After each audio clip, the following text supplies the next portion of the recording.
So I like to use a good selection of very sharp knives.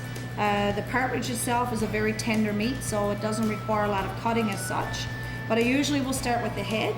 I do want to give you a little demonstration of what the partridge crap is.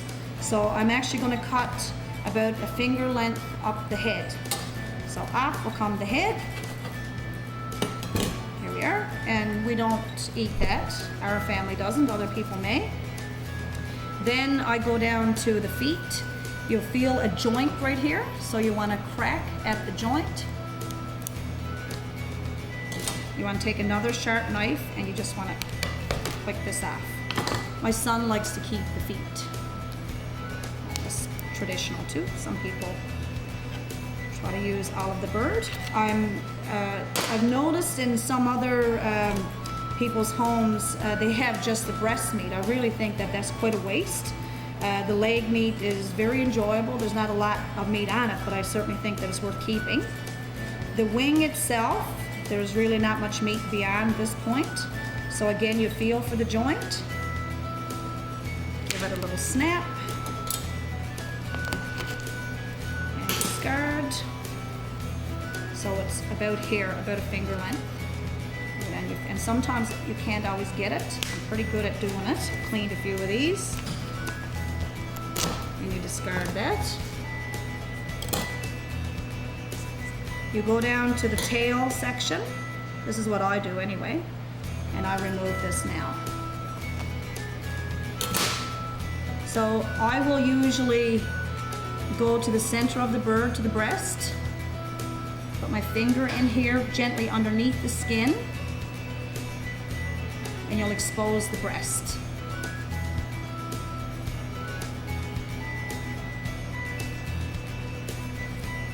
And here we go. So this is the beginning of the breast meat. If you look on some hunter videos, you'll notice that the hunters will remove just the breast only. And again, I think that's very wasteful. So what I do is I just roll the feathers and the skin, roll it this way to expose the leg. Roll, expose the first wing. And you'll see a lot of different versions of this too. Some people will probably give feedback and say, oh, I don't do it like that, I do it another way. I think it's great that we can kind of share how each of us do things. So this is what I want, is I want the crop. And I'll tell you more about the crop shortly. It's my son's favorite part of me cleaning a partridge.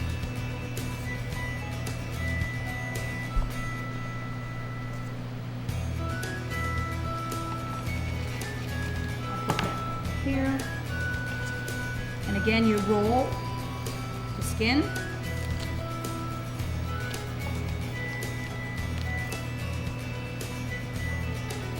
A little bit harder to do with gloves on, I'm finding. I prefer to not have gloves on, but I'm in my commercial kitchen, so I'll keep them on. And then you roll, and then off it'll come.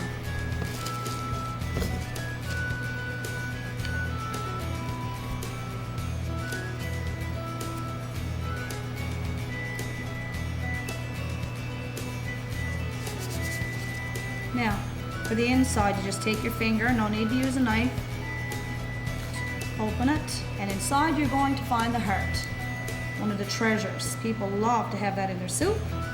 And the other valuable portion is the gizzard. When we were children, we really looked forward to my brother coming home from his partridge hunt to see what was inside the gizzard. Normally it's full of little pebbles. This one's still a little frozen. So this would be the normal inside. There's a little bit of pebbles, there's a little bit of twig. So what you want to do is you want to remove, this area here is very hard and firm. So this has to actually come right off, you see? So you discard this whole amount. And this is what you're left with. And this is lovely. We'll clean this up further, but there's no reason not to keep that. And then you discard the inside.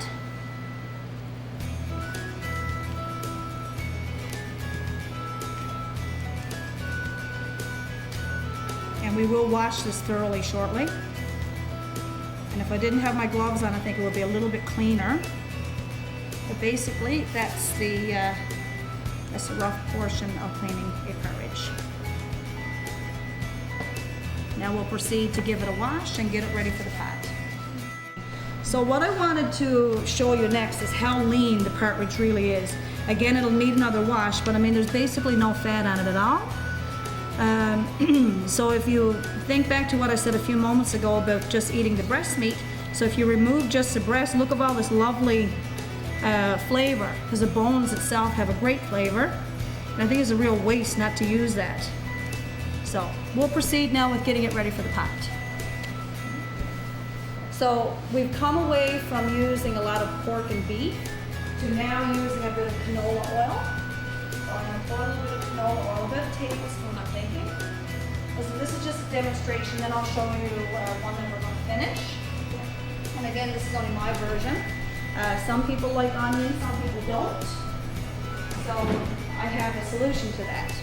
Cut mine into large wedges, and that way, if somebody likes the taste and they don't necessarily want to eat the onion, they can just remove it. And this will be about halfway through the cooking process, what we're going to make. Okay, so what we do is we saute the onion in a little bit of oil. Give it about 2 to 3 minutes, and then we'll add the Partridge. So we'll take the Partridge and you just throw it in. And what you want to do is you want to gently fry it out a little. Not a lot, you constantly turn it. Now again, this is only the way that I do it. But there's a great amount of flavor that will come from a light searing. So similar to what you would do with beef or chicken or whatever. You notice it'll just get a really great flavor.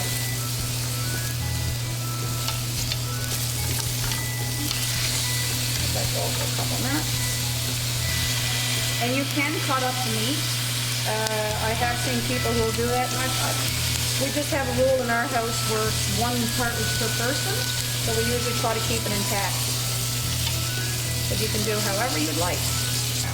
Now, if you did have your own homemade stock, like for example, I make all my own vegetable stock. This is the time where you would add that now. So because I have a starter already done, I'm going to step away and grab a ladle and pour some of that under the starter. Take some of this nice stock.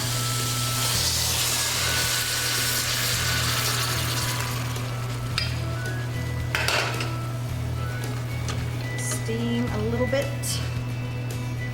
And again, I would prefer to use a vegetable stock. But if you don't have that at home, you could just use regular water. Okay, so we are going to add water to this and we're going to let this cook for about 1.5 hours. There we go.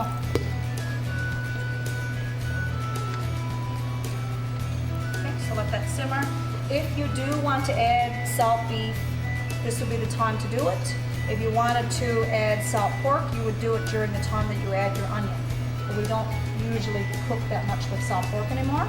And actually, I find that the stocks that I use, you just add a little bit of salt and pepper to taste, and it's a great flavoring. Like you don't really need to use salt beef or salt pork, but we do understand that some people still like that. So we just let that simmer for about 1.5 hours now. So I showed you earlier the Partridge crap. So when we were children, the Partridge crap was something that a lot of us kids really enjoyed seeing. Unfortunately, I believe all of these are shot through. You'll see an opening here. This is where it was shot. I was kind of hoping that it wouldn't be because I wanted to blow one up and show you what we did with them when we were kids. So the crap itself, there's 2 little tubes, you see? There's one here and one here. And what we would do is we would gently run water through one tube, and then all of these would come out. And we took great delight in that when we were children. Our dad would do that with us, and we thought that was a great thing to do. And then we would actually blow it up with our mouths, and we would tie off the 2 tubes like this after it was emptied, after the twigs were out of it. And they would be hung up in our house. And many years ago, it was told to me that some elders would use this as almost like a barometer, where they would say, you know, if the crop went down a bit, you knew that the weather was going to change. So unfortunately I can't show you the demonstration because of the shaft, but it's really neat. I'm going to cut it open and show you, similar to like the gizzard, what they eat. My son thinks this is great, that a bird would enjoy eating this. So this is little twigs that they've eaten, and obviously they ate right before they were harvested. This is what they would eat, and they're quite smelly, but that's what they like to eat. So it's too bad we can't do that, but I don't know how many people still do the tradition of haying the crop, but I do know that it was something that was a very big part of my childhood. What we have here is a partridge, 4 partridges that have been cooking about an hour and a half. So there's 2 things you can do, based on what I was taught anyway. You can leave them like this, and you can just add the vegetable. You can remove the large piece of onion, or you can actually drain the stock to remove all the large pieces of onions and any bone fragments, and you can actually debone the meat. So that choice is up to you. Because I'm providing this to a group of people, I will choose to debone it today. So what you'll normally do is you'll just remove each section from the pot and lay them to rest until they're cool enough to handle, because they're very, very hot. Strain the liquid, return it to the pot, and then cut up the meat while you're doing that. So that's 2 choices that you have based on what I learned. When we were children, we would normally eat them just like this. And sometimes they would be just served like this with some potato in the pot. And people even made dumplings to go with them, which is a great variation as well. Because you can have a partridge roast soup, or you can have a partridge stew. Really great either way. Okay, so I'm going to proceed now and remove them from the pot and strain the liquid. Additionally, we add turnip and carrot. I have a lot of turnip, so I'll put this in the pot.